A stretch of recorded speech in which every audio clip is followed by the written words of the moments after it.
Bonjour à tous et bienvenue sur notre 5e vidéo de notre formation WinDev. Alors, cette petite vidéo, elle va être courte. On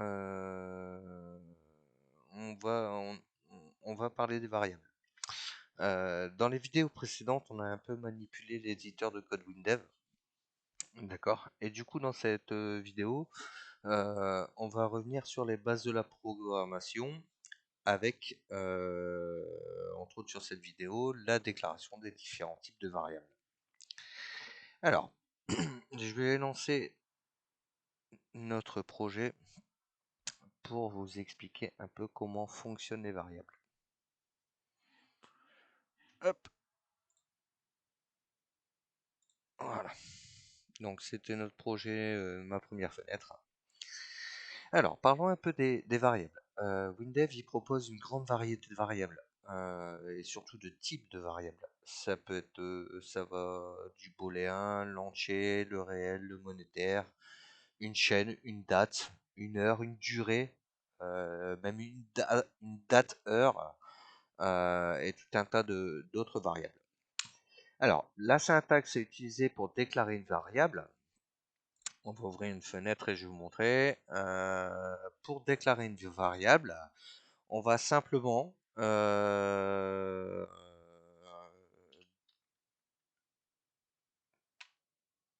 indiquer le nom de la variable, pardon, et son type. Donc non variable, par exemple, et est une chaîne, par exemple. Voilà.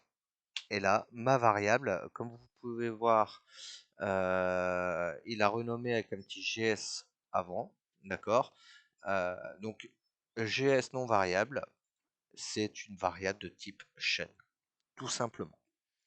Alors, on peut très bien dire indice est un entier, vous voyez. Qu'est-ce qu'on peut mettre table prix,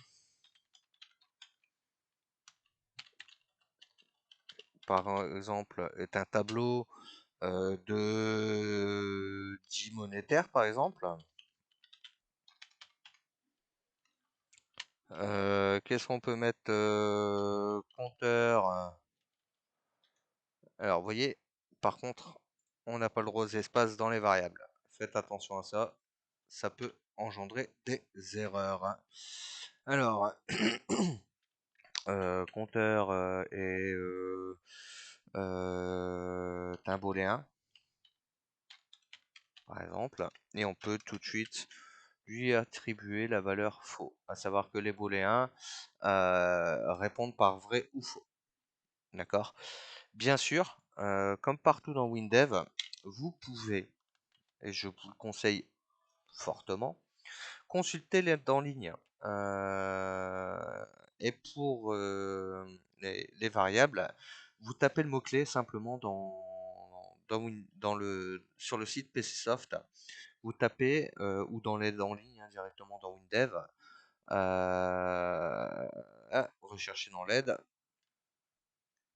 vous tapez le mot-clé type de données, tout simplement. Voilà. Et vous aurez toutes les informations nécessaires pour les variables. Alors, la déclaration des variables et leur portée sont très importantes. On a deux types de variables dans WinDev, les variables globales et les variables locales. Qu'est-ce que c'est que ces petites bêtes? Alors, les variables globales, elles peuvent être globales au projet ou à une fenêtre. Il suffit de les déclarer à ce moment-là, soit dans le code d'initialisation du projet. Donc on va dans... Alors attendez que je me repère.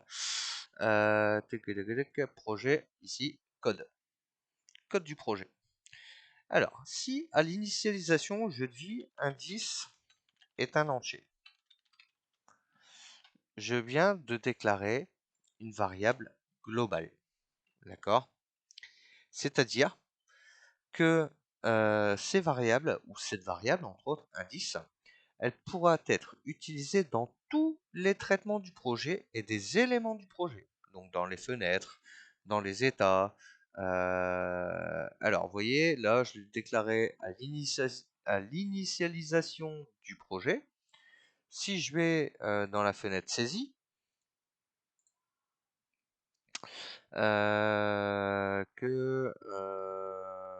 ici, par exemple, euh,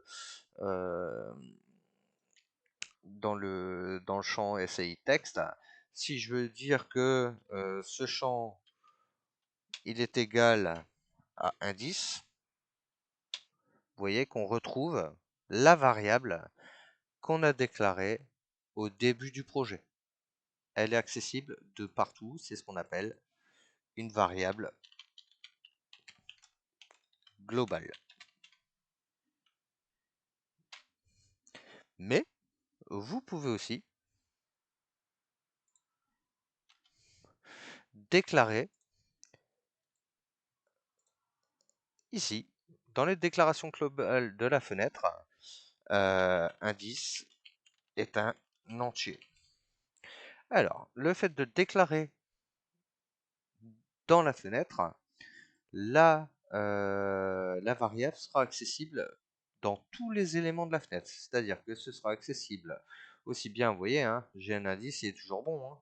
On le retrouve ici, mais on pourra aussi le retrouver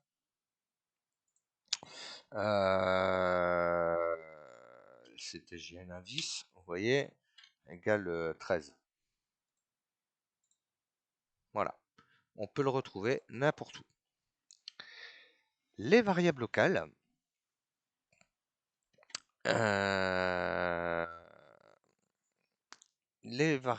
locales, elles sont affichées directement, par exemple, dans l'initialisation du bouton. Et à ce moment-là, il n'y aura que dans le bouton qu'elles seront accessibles.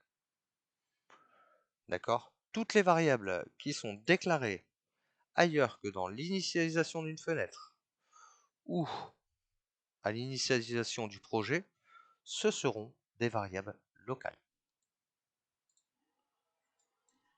Hop, je vais effacer un peu ce que j'ai mis, sinon ça va me générer des erreurs. Hop, voilà. Alors, vous allez me dire, bah ouais, bah, de toute façon, on va mettre, on va faire que des variables globales, comme ça, on les retrouve partout. Alors, ce type de programmation, en effet, c'est facile. Les variables, elles sont toutes globales, du coup, je peux les manipuler de n'importe où, bon, n'importe quel traitement, c'est facile. Alors faites attention, parce que ce type de programmation, c'est souvent la cause d'écrasement de variables et de ce que j'appelle des effets de bord indésirables. Du coup, il est quand même préférable de déclarer un nombre limité de variables globales et ensuite déclarer des variables locales. Ce qui est possible aussi, c'est de partager des valeurs, par exemple, entre deux fenêtres. Et du coup, à ce moment-là, il faut utiliser la méthode du passage de paramètres entre deux fenêtres. Et c'est une méthode que nous verrons dans une prochaine vidéo. Voilà, c'est tout pour aujourd'hui. C'était une petite vidéo toute courte sur les variables. Bien sûr, n'hésitez pas à vous abonner et éventuellement à poser vos questions. Je resterai disponible pour vous y répondre. À bientôt!